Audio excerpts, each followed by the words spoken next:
Years ago, maybe about 2014 or so, I was delivering a Hot Pocket to Bethesda Game Studios. And when I went in there, the man himself, Mr. Howard, grabbed me and pulled me into one of the conference rooms, and they must have had every single person in there. And Mr. Howard said, "This man right here is pointing to me. He's going to design our next game." And everybody's just looking around at each other like, "Who? What? Isn't that the guy who delivers Hot Pockets to us?" And Mr. Howard explained it. He said that that he needed to retire like right then and there, really quick.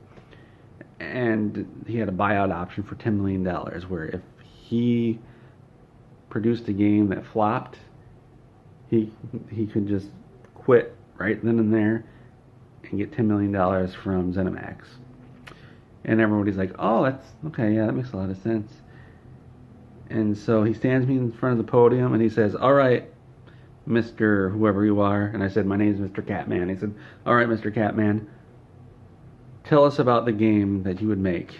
And it's got to be Fallout." And I said, "Well, if you want a bad game, it's got to be online only." And they're like, "Oh, yeah, yeah. It's got to be a Fortnite clone." And like, "Oh, wait, what? What's Fortnite?" And I said, "Oh, that's right, that doesn't exist yet. It's got to be a Rust clone." And so, "Oh, okay. Yeah, that makes sense. And it's got to have lots of microtransactions." It's yeah, makes a lot of sense. Get rid of all the NPCs. Oh, and they're all clapping now. And and I'm just keep going. Survival only. Like, "Oh yeah. And get rid of the story. Oh yeah. Get rid of any RPG elements. Oh, they're all clapping. And reuse all the assets from Fallout 4, which is pretty crazy. Because if you're wondering how I knew about Fallout 4 in 2014, Todd Howard told me when I delivered my Hot Pockets to him. And they said, "Oh, that's a great idea. And then we don't have to do a lot of extra work." And then I said, find a studio that tried to make their own multiplayer game, and it was canceled. So that way you know that they don't know how to make games."